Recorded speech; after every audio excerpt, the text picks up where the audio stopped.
Hello and welcome to the latest in the series of podcasts from Neurodiversity in Business. My name's Dan Harris and I'm the founder and CEO of Neurodiversity in Business. And I'm really delighted today to be welcoming such a powerhouse, an intellectual leader from the academic community on neurodiversity. Susanne is a professor of disability studies at Cornell University. So I'd like to let her introduce herself and then we'll set the scene about what we're going to talk about today. Hi, Dan, and thanks for this opportunity. Yes, I am at Cornell University in Ithaca, New York, and I'm now sitting in my home office, but I'm usually on the Ithaca campus in the School of Industrial and Labor Relations, the ILR school, and I'm the academic director of the Yang Tan Institute on Employment and Disability, which is housed in the ILR school. Great, excellent. Well, Susanne, I don't want to embarrass you, but I've been following you for some time, and I do really hold you in such high regard in terms of what you and your team are doing in this space. So I think what we were looking to talk about today just really is your reflections on the emergent kind of changes that we've seen in the neurodiversity movement. And you know, as the great Judy Singer alluded to, neurodiversity is a social movement at its heart. And what we're increasingly seeing is the corporate world stand up on this topic, recognizing that neurodiversity doesn't need to sit in that too hard to deal with bucket anymore. So before I get into the kind of the taxing questions on the topic, maybe you could just outline exactly what your institute does and what your role is, if that's okay. Sure, absolutely. Our institute is one of about a dozen institutes in the ILR school, all focused on different facets of work. Ours is, of course, disability broadly defined. We, as a whole, we have about 70 people, all kinds of different disciplines. And we focus on school to work transition all the way through aging workforce. My particular expertise, I'm a rehabilitation counseling psychologist, is on employment and on workplace disability inclusion, how to maximize people getting into the workplace and thriving there through good practices. We've focused historically on what HR can do, but much more broadly look at what the organization can do as a whole at this point in time. Got it. Okay, thank you. So I'm going to give you some questions which have come from our community of individuals who are members of Neurodiversity in Business. I think we're kind of about 3,000 to 4,000 now. And one of the questions which keeps coming up, and it's a fairly controversial one, Susanne, is around neurodiversity versus disability in the fact of a number of neurodivergent individuals view it as an anathema to be called disabled, whereas others like to highlight, actually, we do have challenges which we're looking to overcome. And, you know, I think it's a difficult one to answer purely because it has to be absolutely individualized, doesn't it? It has to be what the individual is feeling and encountering. But I'd just love you to kind of express that a little bit more eloquently than I did. Well, I'm not sure I can do better, Dan, but I will tell you what, you know, we certainly also experience that controversy in the work that we do. And I think I don't have an answer for the individual person. I think it's up to them whether or not they identify with the community. What I will say is there is strength in numbers, and that if we can bring alliances of historically previously marginalized populations together to ask for good practices in the workplace that are more inclusive, we are all benefited. So I would hope people who find it difficult to identify with persons who identify as having a disability to recognize that good practices benefit all of us. And so to the extent we can ally ourselves with that theme, it's really important. We became involved with neurodiversity inclusion in the workplace by virtue of having many, many years, decades of experience trying to examine what will make workplaces more inclusive for people with disabilities. And we are leveraging off of those many years of experience and research to try to assist companies in being more inclusive with people who are neurodiverse. So I understand why people want to make distinctions and embrace their own identity, and I certainly respect that.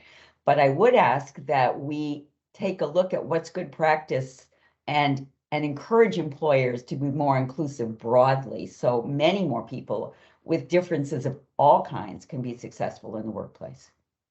Great, great. And I love that sentiment there, that you get it right for the neurodivergent employees, you get it right for the whole spectrum of the workforce. So you're right, it's about allyship there, isn't it? Yes, I think so. Great. So shifting the focus a little bit away from the individual now onto the corporates.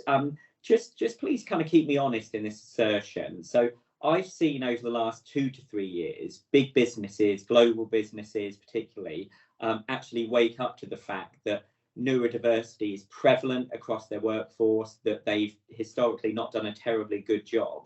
And I do actually see meaningful change. Is that something you're seeing in the States and globally as well? Most definitely. You know, companies we have not historically focused on a particular population, and companies were doing such an extraordinary job in affirmatively recruiting and trying to figure out how to be more inclusive for neurodiverse individuals. We really wanted to understand what was driving it and what they were doing, because business iterates far more quickly than other organizations in the public sector do, and we were watching them pivot and really try to get it right as quickly as they possibly could to take advantage of the talent they saw was not historically tapped in this area. So yes, it is definitely occurring. There are many more organizations of all sizes. Historically, it was tech sector and cybersecurity. We saw it in the military in Israel, of course, and also in Australia with Hewlett-Packard, now DXC Technology. But we see many more organizations, some of which are certainly tech intensive, but others more service industry, who also recognize that if they have open jobs, this is another place that they can begin to look and shape an environment that will be, you know, inclusive of this population and help them to thrive there as well. Got it. Thank you. And again, just kind of focusing on some of the challenges that we're hearing from our membership. Another thing that sometimes organizations get critiqued on is that top slicing of talent. You know, the stereotypical incorrect assumption around white, male, autistic, someone who's great at data analytics or kind of an analysis more generally. Now, I kind of understand that critique and I empathize with it. But when we were setting up Neurodiversity in business, I also felt like, gosh, we want this change to be across society, into the service sector, into retail, into entry-level jobs. We have to start somewhere. So we're not going to exclude that, but we should also focus on the other areas. So I'm just interested in your views about how do we make this holistic and sustainable rather than very narrowly focused? Yeah, I think that's a great question. And I think, you know, there were families who were so disappointed when their young people attempted to get into some of these jobs and they weren't the right fit, especially originally. I would say this. I would say I have observed even those tech companies that were historically indeed recruiting in a very targeted way relax their vision of you know, how they can respond to the talent pool out there. They've made many more jobs available within their own settings, and they've become mentoring organizations to organizations from other kinds of sectors, which I totally respect, and I think it's phenomenal. One of the things that's been great, I will say as a sidebar here, is to see the cooperation among these leaders who historically have been doing this work in mentoring other organizations and helping them to iterate more quickly than they would have otherwise and being more inclusive. So it is changing. It's changing within the organizations that were predominantly very selective about who they picked, and it was the characteristics that you identified. And I also think that society is demanding, families are demanding, and communities are demanding a more holistic and inclusive approach. And that's great. We need more women, we need more people of color being able to tap not only the STEM jobs historically, where they've perhaps not had equitable opportunities in seeking, but all kinds of jobs. And we need talent everywhere now more than ever. So we do need to be more holistic in our view. Yeah, thank you.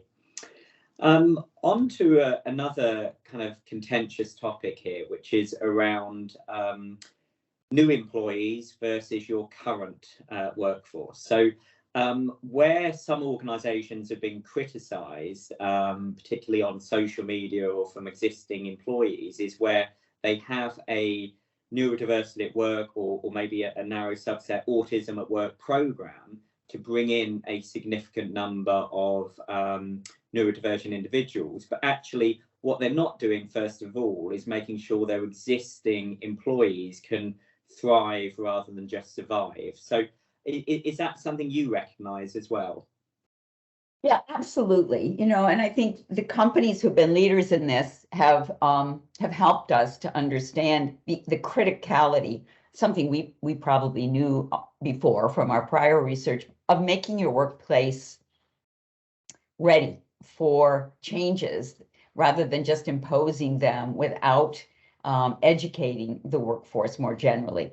One of the things we say is a high indicator of the likelihood of success is that you have a statement from the CEO that this is a part of the strategic imperative and vision of the organization.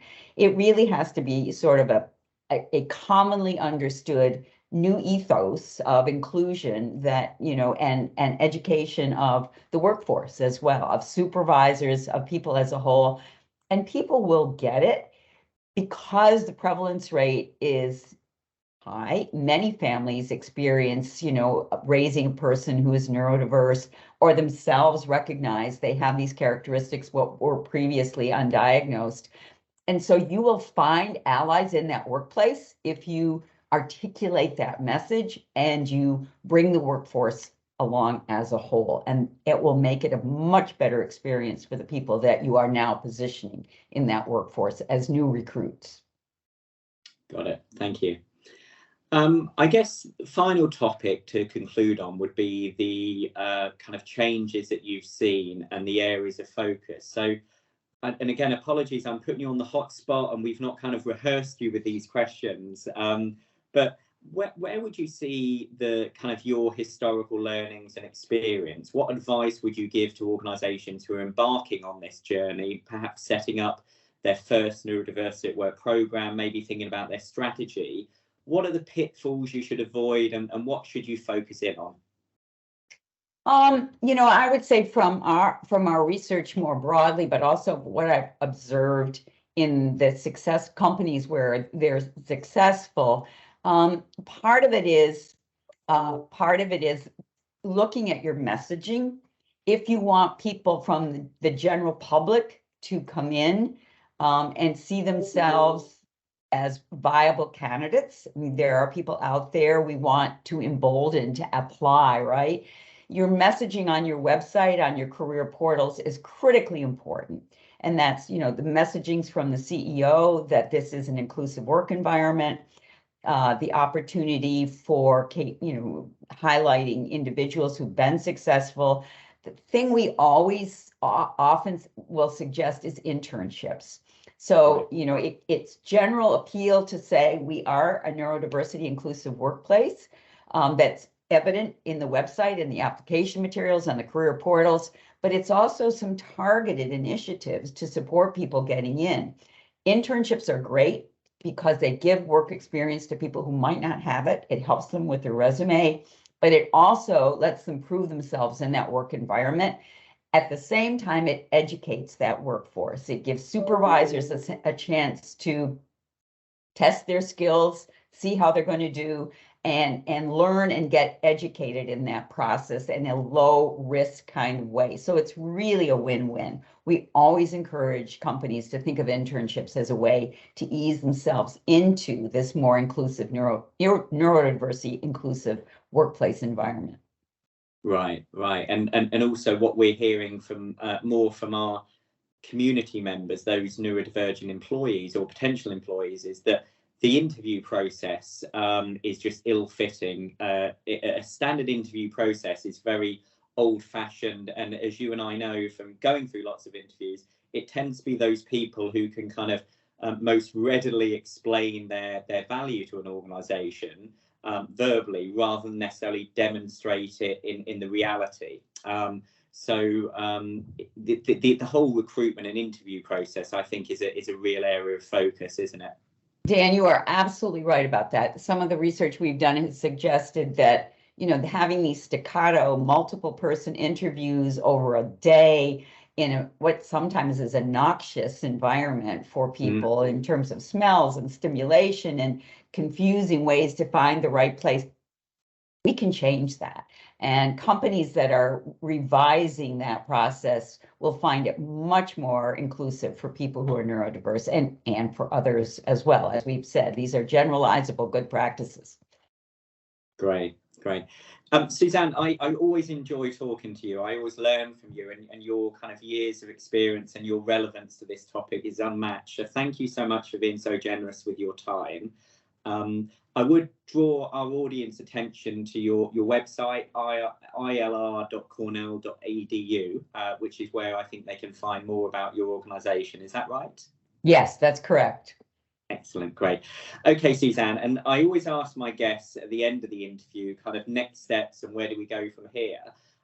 I guess at some point what would be fantastic is if our corporate members in particular could kind of understand that life story, the journey of an individual who's been through that internship process, probably someone that you've supported or has been part of your network. So maybe in a few months, if we could kind of do a joint session, I think that would be really powerful.